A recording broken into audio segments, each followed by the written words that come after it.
a very familiar portion of scripture. Before we go into that scripture, I would just want to thank my viewers, my subscribers on today for being such a blessing to me. And I just want to say thank you to God, who has been my strength, my courage, my joy, my helper, my redeemer, my strong tower, name it, on today. And I just want to say, God, I feel blessed on today just to minister this word to you.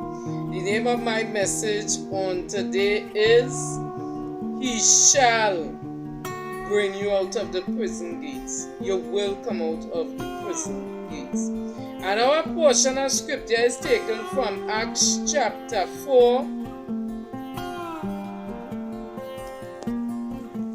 And we read in verse 29 and verse 30. And where we're going to start reading from is Acts chapter 12, verse 1 to 25. So that is Acts chapter 12, verse 1 to 25. And we're going to start. Now, about that time, Herod the king stretched out his hands to vex certain of the church. Okay, imagine we start with vex certain of the church. So yes, it means as a believer, yes, the wicked will stretch out their hand to vex certain of us. And he killed James, the brother of John, with the sword.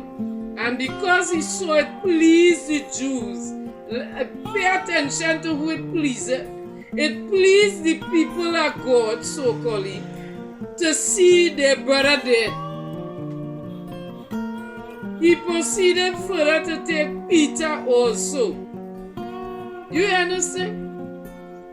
And Herod killed James, verse 2, the brother of John, with his sword. And because he saw it pleased the Jews, these were people that were supposed to stand up against this thing. They were pleased that one... It happening today in the churches. He proceeded further to take Peter also. Then were the days of unleavened bread. And when he had apprehended him, he put him in prison and delivered him to 4 quaternions of soldiers to keep him. One man. Look how much soldiers. I say when you're armed with Christ, you're dangerous. One man. He put quarter of an army together, intending after Easter to bring him forth to the people.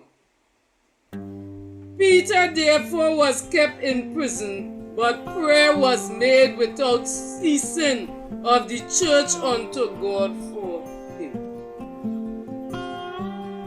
You see, it has something that is miraculous in fervent prayer. The Bible says the fervent prayer of a righteous man availeth much. So because the church was in fervent prayer, God couldn't rest.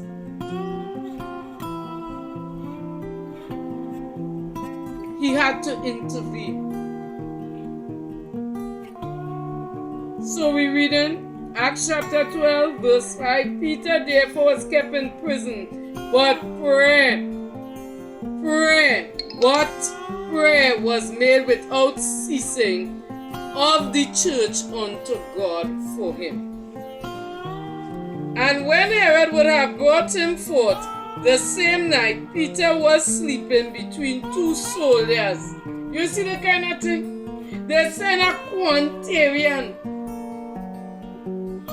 to guard one unarmed man, and he still had to sleep between 2 soldiers.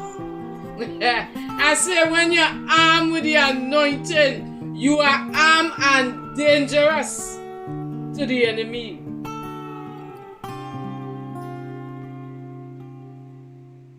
Peter therefore was kept in prison, but prayer was made without ceasing of the church unto God for him. And when Herod would have brought him forth, the same night Peter was sleeping between 2 soldiers, one with 2 chains. Well, where this man going? And the keepers before the door kept the prison. Aye, somebody say one man. One unarmed man in the physical realm. They didn't know what this man was carrying or who was backing this man. So they was expecting a breakout anyhow.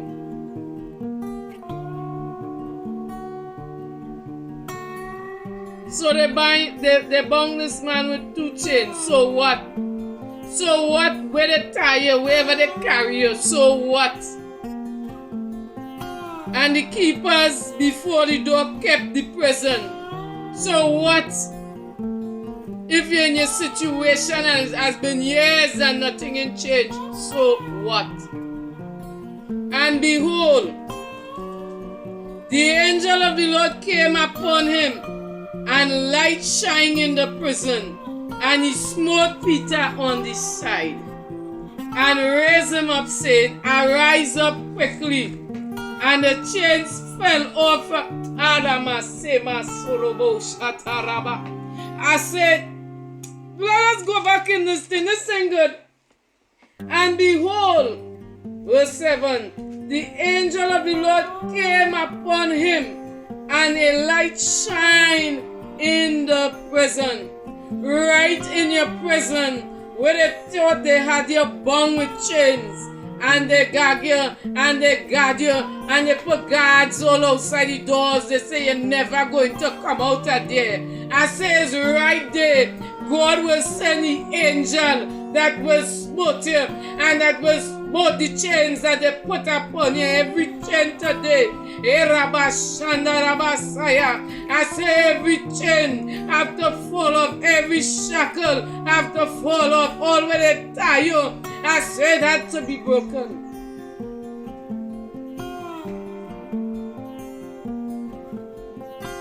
They put you in a dungeon, they put you in a pit, a dark place. I say, but God is your light. He will come and shine light in that place. They said the angel of the Lord came and shone light in the prison. And the angel said unto him, Gird yourself and bind on thy sandals. And so he did. He said to him, Peter, it's time for we to leave. And he said unto him, Cast your garment about you and follow me. And he went out. You hear what I'm saying? He went out. The 2 chains, it didn't work. The dungeon didn't work. The prison didn't work. The Quantarian soldiers, they put a guard him, it didn't work. They didn't even know when the man leave. The 2, they put a light on with him. Hey, I said it didn't work. It's something when God ready to free you out of a situation. It don't matter how much you're bound. I said not going to work.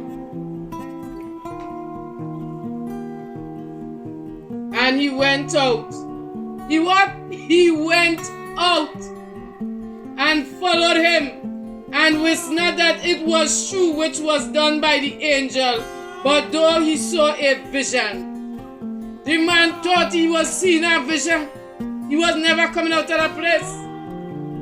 It was behind his mind. When they were past the first and second ward, they came unto the iron gate. So they even locked the gate on this man. I said, when you have God, you are armed and dangerous as a Christian. Your enemies, they will dread you, because who live inside of you, who is backing you, and who will deliver you.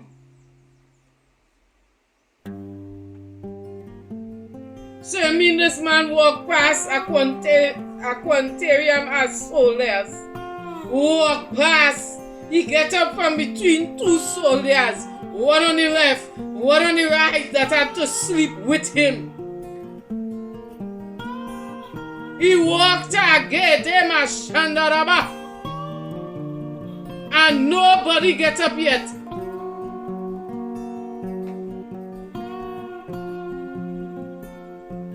So verse 10, when they were past the first and second ward, they came unto the iron gate that leadeth unto the city, which opened to them of his own accord, and they went out. You hearing this thing? And passed on through one street. It didn't have no motor car. They walk out. And forthwith the angel departed from him. And when Peter came to himself, he said, now I know of a surety that the Lord had sent his angel and had delivered me out of the hand of Herod and from all the expectation of the people of the Jews. I said some of your enemies, they expect you to fall. I said there's an expectation that when you get into your dungeon, there's no way for you to come out. I say, but you serve a God. He said, rivers in the desert will you see. I say, he will make a way out of your present cells to bring you out, and none of your enemies could stop it. He will lead you through the high gates, and none of your enemies could phantom it. And when he had considered the thing, he came to the house of Mary, the mother of John, whose surname was Mark, where many were gathered together praying. And as Peter knocked the door of the gate, a damsel came to hearken named Rhoda. And when she knew Peter's voice, she opened not the gate for gladness, but ran in and told Peter stood before the gate. I said they were amazed. Keep praying. You will be amazed what God could do. And they said unto her, thou art mad. I said, let me tell you something. They're praying for the man to come out of the dungeon, that prison cell, and they hear the man knocking at the door and didn't believe God deliver him. And they were the same ones praying for him to be delivered. Learn from it. I said some of the very people that come in and saying, oh, I wish you well, you come out of it, they themselves don't believe that you could come out of it. And they said unto her, thou art mad. But she constantly affirmed it was even so. And they said it was his angel. I said, when God done with you, I said some of them go say it's not she. It is she twin. It is not him. Had to be an angel. All you're mad. God couldn't do what he did. God couldn't show up how he showed up. I said wait for it. But Peter continued knocking, and when they had opened the door and saw him, they were astonished. I said they're going to be astonished when God bring you out of your situations and your prison walls and shake your gates. I said some of them who say, oh, you couldn't come out, they will be astonished. But he beckoning unto them with his hand to hold their peace, declared unto them how the Lord had brought him out of the prison. And he said, go shew these things unto James and to the brethren. And he departed and went into another place. Now as soon as it was day, there was no small stir among the soldiers what was become of Peter. Imagine they wake up and don't know nothing. I said the guards that the enemy put to guard you, the monitoring spirits, the mirrors, the juju pots, I say they're gonna wake up and not know how you get away, which direction you did go. They're going to be astonished.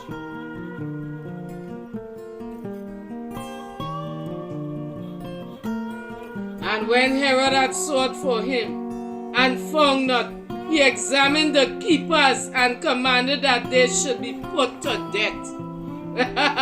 Hey! I said the same Peter that they wanted to be put to death, Herod commanded them to be put to death instead. Some of your enemies will die before they see your death. Wait for it. And he went down to Judea, to Caesarea, and there abode.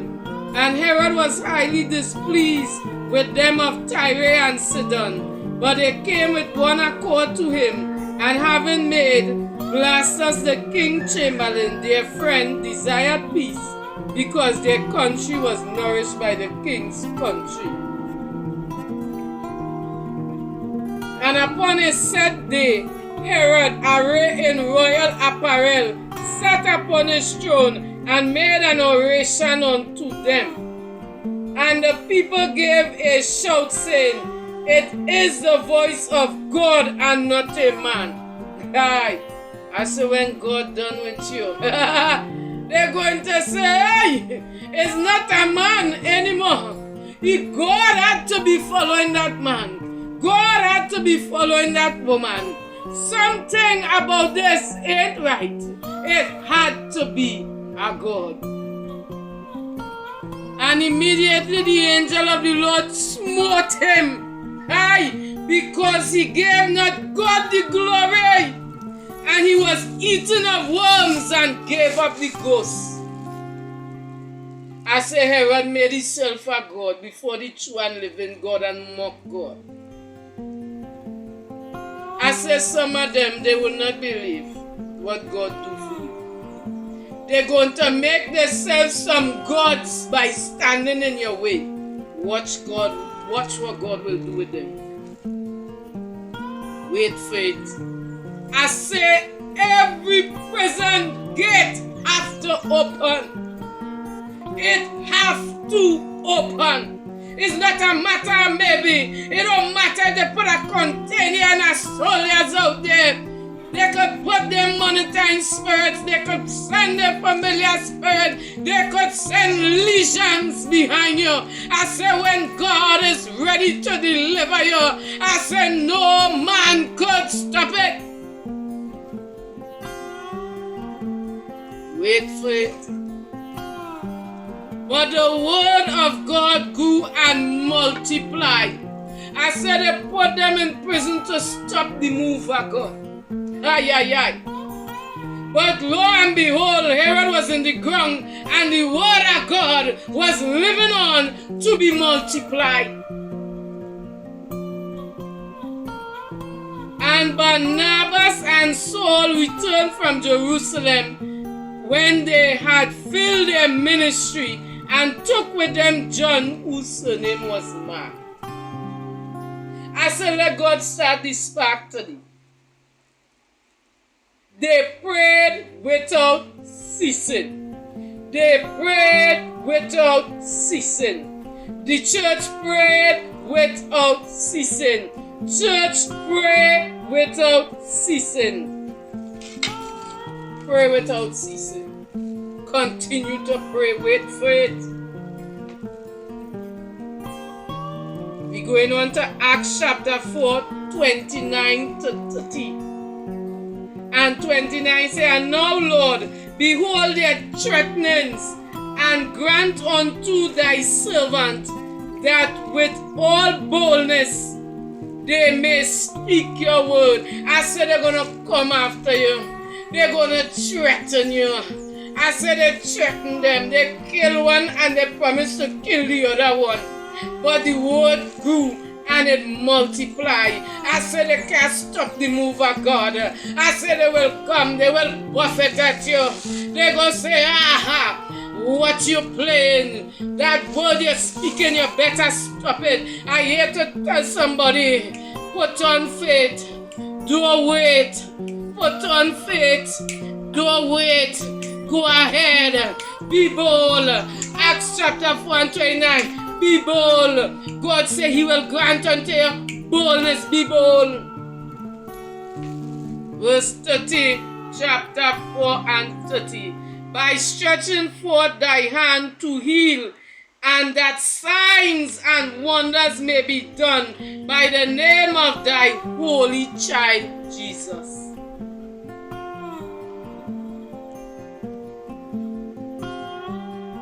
The signs and the wonders will come. Church, the signs and the wonders will come in that name.